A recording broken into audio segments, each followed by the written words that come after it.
Assalamualaikum warahmatullahi wabarakatuh. Kami dari kelompok 2 akan mempresentasikan penerapan kelas inheritance pada kelas Gardan. Saya Fatinatul Husna akan menjelaskan pengertian dan ciri-ciri inheritance.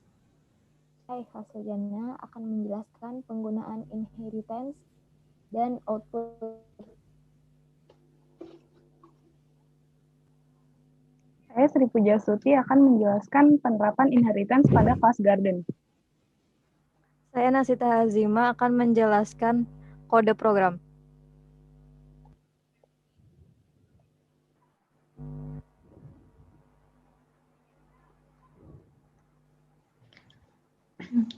Baik, pengertian inheritance itu merupakan pewarisan sifat dari kelas-kelas yang ada pada program berorientasi objek.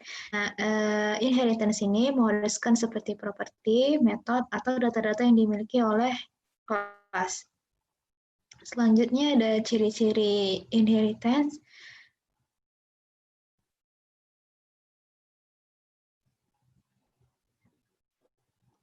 Nah, ciri-ciri inheritance itu ada dua, yaitu memiliki superclass dan subclass. Superclass itu mewariskan sifat atau ciri-ciri ke subclass.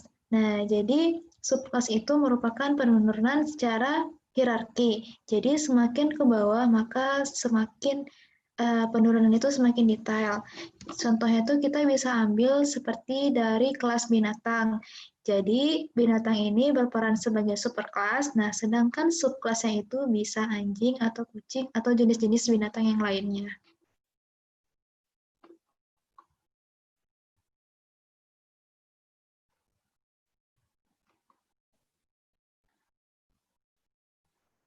Untuk penggunaan inheritance, kita dapat menggunakan inheritance dengan tiga metode. Yang metode pertama, kita menggunakan inheritance ketika kita ingin menambahkan fitur baru ke dalam kelas yang sudah ada, yaitu dengan memodifikasi kelas asli. Kekurangan dari metode ini, jika kita memodifikasi kelas yang sudah ada, maka pengguna kelas asli akan mendapatkan fitur tambahan yang telah kita buat. Selanjutnya, kita dapat menggunakan metode dengan menuliskan ulang kelas baru.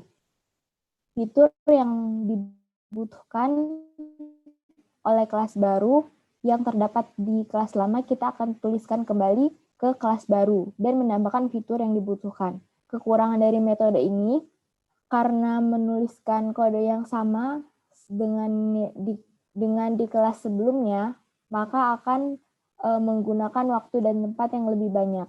Selanjutnya, kita dapat menggunakan metode menurunkan kelas baru dari kelas yang sudah ada. Di metode ini, kita hanya menuliskan fitur baru yang dibutuhkan oleh kelas baru. Sedangkan fitur-fitur yang sudah ada di kelas lama, kita akan turunkan.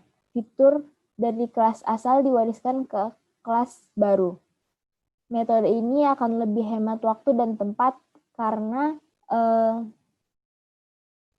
user kelas lama tidak akan mendapatkan fitur baru yang kita tambahkan.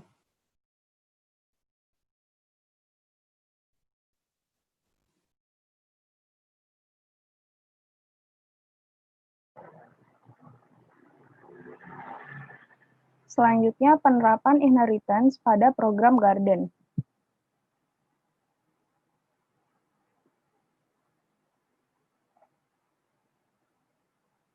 Pada program sebelumnya, di modul ke-6, itu terdapat contoh program untuk menanam tanaman. Nah, program sebelumnya itu pada kelas plan main hanya terdiri dari menu utama beri air dan juga beri pupuk. Namun kita diminta untuk menambahkan kelas garden dengan ketentuan taman dapat memuat hingga 10 tanaman, tanaman dapat diberi air dan pupuk secara kolektif, dan tanaman yang dipanen akan mendapat poin. Nah, maka pada main program kami menambahkan menu baru yaitu menanam, memanen, status tanaman, display garden, dan juga keluar.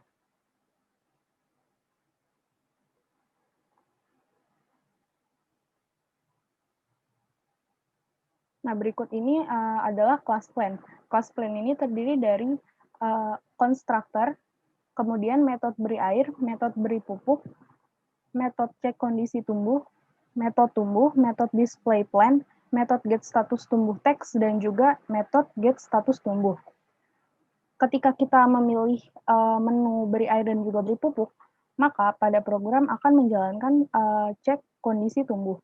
Nah, di sini jika jumlah air lebih dari sama dengan 3 dan jumlah pupuk lebih dari sama dengan 1, maka akan menjalankan metode tumbuh.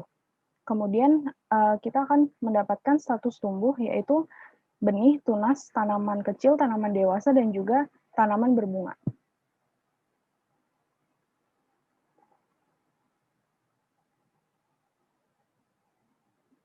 Class plan tadi berfungsi sebagai parent class, dan class garden yang akan kita buat berfungsi sebagai child class. Nah, class plan ini yang akan mewariskan properti dan juga metode kepada class garden, sehingga ketika kita akan memakai fungsi dari class plan ke dalam class garden, kita tidak perlu menuliskan ulang kode program yang ada pada class plan.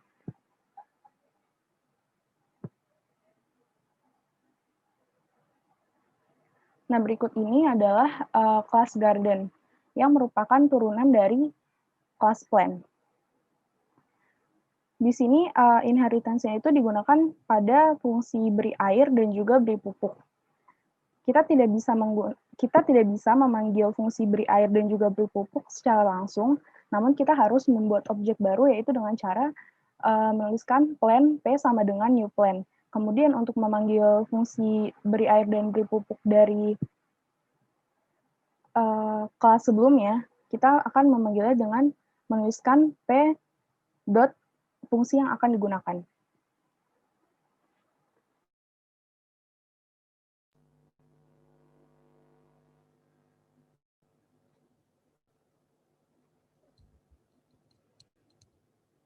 Seperti yang sudah dijelaskan tadi, plan P sama dengan new plan merupakan statement untuk membuat objek plan. Lalu, selanjutnya ada constructor public garden. Constructor public garden ini digunakan untuk menginisialisasi atribut. Di sini, pada constructor public garden terdapat mGarden name yang merupakan nama kebun, yaitu diinisialisasikan sebagai smart garden, lalu hasil panen diinisialisasikan sebagai 0, jumlah poin diinisialisasikan sebagai 0, lalu ada plan array, yaitu jumlah tanaman yang berisikan 10 tanaman. Lalu ada metode untuk menambah tanaman, yaitu public void add plan. Dalam public void add plan terdapat if-else conditional, yang mana apabila plan array kurang dari 10, maka tanaman ditambahkan. Jika plan array lebih dari 10, maka memberikan output garden penuh. Lalu ada metode tipe data in untuk return data jenis integer, yaitu public in harvest plan.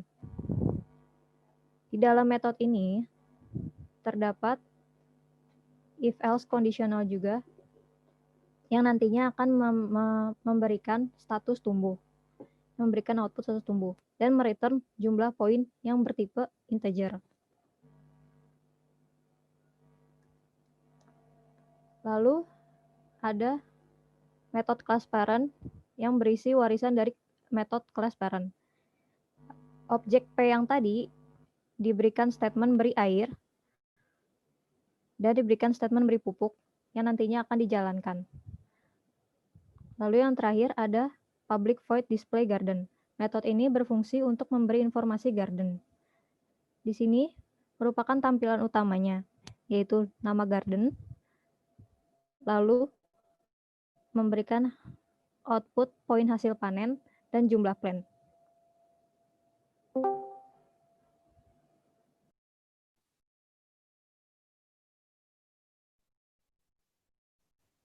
Nah, di sini kita bisa melihat output dari hasil input yang tadi kita sudah buat. Yang pertama, kita bisa lihat di sini adalah output dari menu utama, dan yang kedua adalah output dari status tanaman, dan yang terakhir adalah output dari status tumbuh.